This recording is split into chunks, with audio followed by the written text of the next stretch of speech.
तो hello everyone, welcome to my YouTube channel. आज हमारे साथ जुड़े हुए हैं ओम अग्रवाल, जिनका जेई एडवांस 2021 में ऑल इंडिया रैंक 43 रहा है और ये अभी आईआईटी बॉम्बे से बीटेक कर रहे हैं कंप्यूटर साइंस इंजीनियरिंग ब्रांच से, और इन्होंने भी एलन करियर इंस्टीट्यूट कोटा से जेई की तैयारी करी थी। So Om, welcome to my YouTube channel. हाँ, थैंक यू सर। तो मैं यहाँ पे बताना चाहता हूँ कि ओम भी हमारे बहुत पुराने सब्सक्राइबर हैं, तो हमने सोचा कि ओम के साथ ही बात किया जाए। इससे आप सभी का जो डाउट वगैरह है कि एलन में जो आईआईटी वगैरह डिवीज़न है वो कैसा है, तो ओम बहुत सारे अभी जो जेई एस्पायरेंट्स हैं जो अभी कोटा आके जेई की तैयारी करना चाहते हैं एलन से, तो उनका कुछ कन्फ्यूजन है कि एलन का आईआईटी वगैरह कैसा है, कैसा उन्हें सपोर्ट मिलता है। तो मुझे लगता है कि आपसे बेस्ट एग्जांपल कौन ही होगा, क्योंकि बहुत सारे स्टूडेंट का आईआईटी बॉम्बे सपना होता है और आईआईटी बॉम्बे में सीएससी ब्रांच मिलना तो भाई सबके लिए बहुत बड़ी बात होती है। तो आप खुद वहाँ पे हो, तो ये आप बहुत अच्छे से एक्सप्लेन कर सकते हो इस टॉपिक पे। तो कुछ क्वेश्चन है ओम, वो मैं लेके चलूंगा और आपको उसका आंसर देना है, ठीक है? रेडी? जी बिल्कुल। तो ओम, जो हमारा पहला सवाल है आपसे वो ये है कि आपने एलन ज्वाइन करने के लिए क्यों डिसाइड किया? ऐसा क्या आपको लगा कि एलन ज्वाइन करना चाहिए? मेरा टारगेट मतलब आईआईटी बॉम्बे में सीएससी तो था ही, बाकी मुझे आइडिया नहीं था कि कौन सा कोचिंग ज्वाइन करूं और क्या बेस्ट रहेगा मेरे लिए। और एक्चुअली मैं भुवनेश्वर का हूं, उड़ीसा से। तो यहाँ पे सर हैं हमारे, तो वो एलन के फैकल्टी बन गए वहाँ पे। तो मेरा उन्हीं से लिंक था, तो उनके थ्रू मैं एलन में ज्वाइन किया और बल्कि 3 साल मैं उन्हीं के साथ रहा था। अच्छा, तो एक तरह से बहुत अच्छा सपोर्ट मिला आपको एलन ज्वाइन करने के बाद, है ना? हाँ बिल्कुल, और एलन मेरे लिए बेस्ट ही साबित हुआ। तो ओम, एक सवाल ये भी है कि फैकल्टीज कैसे रहे, कैसे थे फैकल्टीज जब आप एलन में थे, और स्टडी मटेरियल जो एलन की तरफ से मिलता है वो कैसा था, कितना सपोर्ट मिला उससे न्यूमेरिकल्स वगैरह सॉल्व करके आपको जेई के एग्जाम में?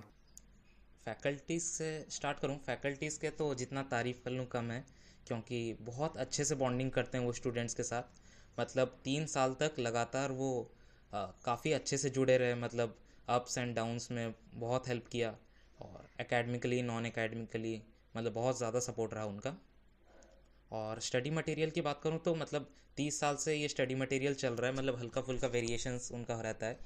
तो उन्होंने कुछ सोच के ही बनाया, मतलब बहुत अच्छे से बनाया है। उनके जो सिस्टमेटिकली इंक्रीजिंग डिफ़िकल्टी ऑर्डर में बनाया है क्वेश्चंस को, और उसमें जेई एडवांस के पिछले ईयर्स के क्वेश्चंस भी आ जाते हैं। तो मतलब बहुत मतलब कंप्लीट आपका रिवीजन भी हो जाता है उसी से। ये मॉड्यूल्स की बात करूं, और आपको क्विजेस और असाइनमेंट्स तो अलग से मिलते ही हैं, मतलब रेगुलर प्रैक्टिस के लिए। एक्चुअली वो आपका बिल्कुल कोई जो आपने 1 साल पहले भी पढ़ा है वो भी आपको कंटिन्यूसली रिवाइज कराते रहते हैं, ताकि आप 2 साल का सिलेबस एक साथ अपने साथ लेके चलें। ओम, जो हमारा नेक्स्ट क्वेश्चन है वो ये है, जैसे कि कई बार स्टूडेंट्स सोचते हैं कि उन्होंने जिस बैच में एडमिशन लिया है क्या पता कैसे फैकल्टीज मिलेंगे। तो कई बार ऐसा होता है ना कि बच्चे जो हैं वो कंफ्यूज रहते हैं कि हम इस कोर्स में जाएं नहीं जाएं, इस बैच में हमें कैसा सपोर्ट मिलेगा। तो मेन ये मेरे को आपसे जानना है कि क्या एलन में हर बैच में, हर जेई वाले बैच में टीचर से इक्वल सपोर्ट मिलता है बच्चों को?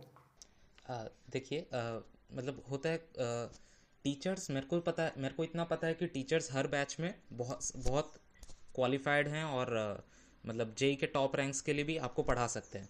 तो उनका लेवल में तो कोई डाउट नहीं है। बाकी आप हो सकता है आपके बैच में बहुत ज़्यादा बच्चे हों, हो सकता है 100 से 150 बच्चे हों। अगर आप इंटरेस्ट लेके पढ़ रहे हैं, आप अगर टीचर से इंटरेक्ट कर रहे हैं, तो बिल्कुल ऐसा नहीं है कि सर आप पे ध्यान नहीं देंगे। आप सर से इंटरेक्ट कीजिए। उल्टा आप देखेंगे एलन में ऐसा सिस्टम भी है, आपका क्लास ख़त्म होता है, उसके बाद बाहर टीचर बैठते हैं कुछ देर और आपसे इंटरेक्ट करते हैं। आपको डाउट अलग से पूछना है आप पूछिए, आपको कोई नॉन एकेडमिक इशू आ रहा है पूछिए। मतलब बहुत अच्छा माहौल बना रखा है एलन ने। तो इंटरेक्शन में आप कोई भी बैच में रहिए, मेरा ये मैं कंफर्म हूँ कि आप कोई भी बैच में रहिए, आपको इंटरेक्शन में कभी कमी महसूस नहीं होगी अगर आप अपने तरफ से सपोर्ट दिखाएंगे। राइट। हमारा जो नेक्स्ट क्वेश्चन ये है कि जेई मेंस क्लियर करने के बाद, जब आपका जेई मेंस क्लियर हो गया, तो जेई मेंस और जेई एडवांस के बीच में किस तरह का सपोर्ट मिला फैकल्टी से, क्योंकि जेई मेंस क्लियर होने के बाद भी है ना मन में डर रहता है कि यार जेई एडवांस में कैसा होगा, जेई एडवांस में कैसा होगा, तो उस पॉइंट पे कैसा सपोर्ट मिला फैकल्टी से? हमारे तो जैसे जेई मेंस के बाद काफ़ी रेगुलर हो गए थे टेस्ट जेई एडवांस्ड के, मतलब करीब करीब हर वीक ही टेस्ट होता था। तो टेस्ट होते थे, उसके बेसिस पे एनालाइज करते थे हम हमारा पेपर कैसे गया, और कुछ ज़्यादा गड़बड़ हो जाता था पेपर तो टीचर्स काफ़ी मोटिवेट करते थे। और मतलब मैं तो काफ़ी ज़्यादा इंटरेस्ट दिखाता था, मैं टीचर्स के पास ही चला जाता था और उनसे पूछता था कि मतलब ये मैं अपने इश्यूज़ को मतलब कम्प्लीटली रिजॉल्व करता था उनके साथ बैठ के कि मैंने ऐसा क्यों सोचा, मतलब मेरा क्या पार्ट वीक होगा। तो टीचर्स बहुत ही ज़्यादा सपोर्ट किए, और एकेडमिकली, और कि मतलब कि टेंशन ज़्यादा बढ़ नहीं जाता है एग्ज़ाम के दौरान, पैनिक बढ़ नहीं जा रहा है, ये सब बात का ध्यान रखते थे। कि वो मेरे को तो याद है, मतलब मैं फिजिक्स में बैठ के टीचर से डिस्कस भी करता था कि इस क्वेश्चन में इतना टाइम लगा है। एलन के टेस्ट में वो आपको टाइम भी दिखाते हैं उनके पोर्टल में कि आपने कितना टाइम लगाया, तो उससे भी काफ़ी हेल्प हुआ कि इस टेस्ट में मतलब कि इस पर्टिकुलर क्वेश्चन में कितना टाइम क्यों लग रहा है, मैं टीचर्स के साथ बैठ के एनालाइज करता था, और वो बहुत ज़्यादा प्रोडक्टिव हुआ मेरे लिए। जो हमारा नेक्स्ट क्वेश्चन है वो ये है कि काउंसलिंग में किस तरह का सपोर्ट मिला आपको एलन के तरफ से, यानी कि कैसा रहा? क्योंकि होता है ना कि स्टूडेंट कंफ्यूज रहते हैं जेई और ये क्लियर होने के बाद, और बीच में जब हमारा कोर्स भी चल रहा होता है तो उस समय भी हम कंफ्यूज रहते हैं कि क्या होगा, कितने मार्क्स पे क्या हमें मिल सकेगा। तो ओवरऑल कैसा काउंसलिंग वगैरह मिला पढ़ाई को भी लेके, और ऐसा किस इंस्टीट्यूट में आपको कैसा क्या ब्रांच मिल सकता है, वैसा के हिसाब से हम लोग बात करें तो? मतलब एलन में तो बहुत ही अच्छा सिस्टम है। हमारे यहाँ अमित आहूजा सर हैं, वो बहुत ही मतलब हमारा रास्ता बिल्कुल क्रिस्टल क्लियर कर देते हैं। तो मतलब वो बिल्कुल आपको क्रिस्टल क्लियर आंसर देते हैं कि यार आपका मोटिव क्या है, आपका मोटिव ये है, और आपको इस रैंक्स में ये सब मिल सकते हैं। तो मतलब उसमें तो कोई दिक्कत नहीं है, वो बिल्कुल क्रिस्टल क्लियर कर ही दिए थे पाथ। तो एक तरह से विजन क्लियर हो जाता है कि हाँ इस तरीके से मैं पढ़ रहा हूँ और ऐसा मैं करूँगा तो मुझे इस इंस्टीट्यूट में यानी कि इस आईआईटी में ये ब्रांच मिल सकता है ना? और पाथ क्लियर हो ना तो आपको आपके अंदर एक अलग एनर्जी भी आता है। तो आप मतलब काफ़ी मोटिवेटेड रहते हैं, और आपका गोल क्लियर, जितना गोल क्लियर रहेगा उतना आपका प्रोडक्टिविटी बढ़ेगा, ये तो है बिल्कुल। सो हम हमारा जो नेक्स्ट क्वेश्चन है आपसे ये है कि ये तो सारा चीज़ हो गया कि फैकल्टी से कैसा आपको सपोर्ट वगैरह मिला। अब कुछ पॉइंट ये बताइए कि आपने क्या स्ट्रेटेजी बनाई ताकि टाइम से सिलेबस वगैरह कंप्लीट हो पाए, और एक तरह से आपका डेली रूटीन वगैरह क्या रहता था? तो इन कुछ पॉइंट्स पे आप बता दें ताकि जो भी जे एस्पायरेंट्स है उन्हें भी थोड़ा मोटिवेशन वगैरह मिले। बिल्कुल। मैं कुछ कुछ अपने चीज़ें बताऊंगा जो पर्सनल लेवल पे मैं अलग से करता था, और ये बहुत छोटे छोटे चीज़ें हैं लेकिन मतलब लॉन्ग टर्म में बहुत ही ज़बरदस्त इफेक्ट आता है इनका। जैसे ऑर्गेनिक में मैं अपने शॉर्ट नोट्स बनाता था। ऑर्गेनिक में आप इतने मैकेनिज्म्स पढ़ा, मतलब बहुत हो सकता है आप बहुत सारे मैकेनिज्म्स पढ़ रहे हैं, लेकिन काम का आपको सिर्फ एक ही रिएक्शन है। तो आपके लिए शॉर्ट नोट्स बनाना मेरे लिए ओसी में बहुत इंपॉर्टेंट था, तो वो बनाया था। इनऑर्गेनिक में डेली उठ के सुबह 1 घंटा मेमोराइज कर लिया, तो वो काफ़ी फ़ायदेमंद रहा। और सबसे इम्पॉर्टेंट बात बोलूँ तो जैसे आपका टेस्ट होता है, हो सकता है आप मंथली टेस्ट देते हो या मतलब फोर्टनाइट के बेसिस में आपके टेस्ट होते हो, तो आप वो टेस्ट का एनालिसिस बहुत इंपॉर्टेंट है कि आपका सिली मिस्टेक कहाँ हो रहा है। और ये एक पॉइंट है। और दूसरा पॉइंट, मैं टेस्ट के दौरान मतलब रफ वर्क भी सिस्टमेटिकली करता था।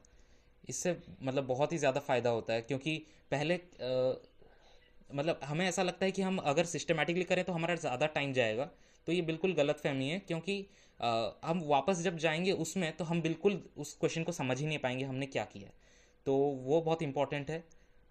और छोटे छोटे और पॉइंट्स जैसे कोई भी आपका वीक सब्जेक्ट हो, मैं एक छोटा सा डायरी भी मेंटेन करता था, बहुत इंपॉर्टेंट था मेरे लिए। मैं हमेशा मेरे टेबल में छोटा सा डायरी रहेगा, चाहे मैं कुछ भी पढ़ रहा हूँ, उस डायरी में मेरे को जो भी डाउट आया, क्वेश्चन में डाउट आया, थ्योरी में डाउट आया, कुछ भी डाउट आया, मैं उसमें लिख देता हूँ, और वो हमेशा मेरे जेब में रहेगा जब भी मैं कोचिंग में जाऊँगा।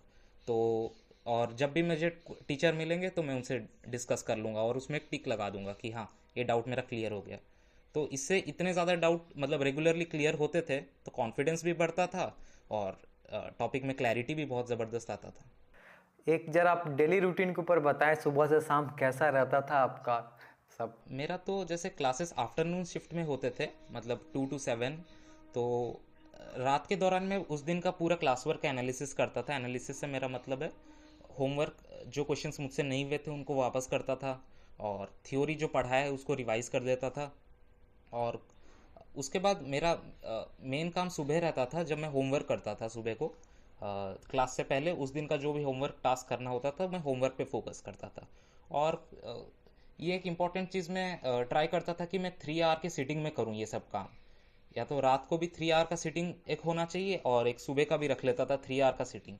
3 आवर के सिटिंग से आपके मतलब बायोलॉजिकल क्लॉक में फिट हो जाना चाहिए कि 3 आवर का स्पैन आपके लिए कितना इंपॉर्टेंट है, क्योंकि हमारे एग्जाम्स, दोनों एग्जाम्स, पेपर 1 और पेपर 2, वो 3 आवर के स्लॉट्स में होते हैं।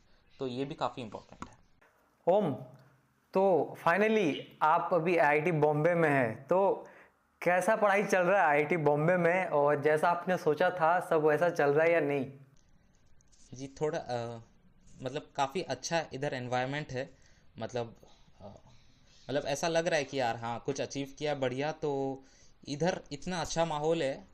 मतलब अभी आप कुछ भी करना चाहें हम, तो उसके लिए एक पाथ है इधर। तो अभी तो काफ़ी बड़ा दुनिया ही खुल गया है, अभी बहुत सारे चीज़ें करने के लिए हैं इधर।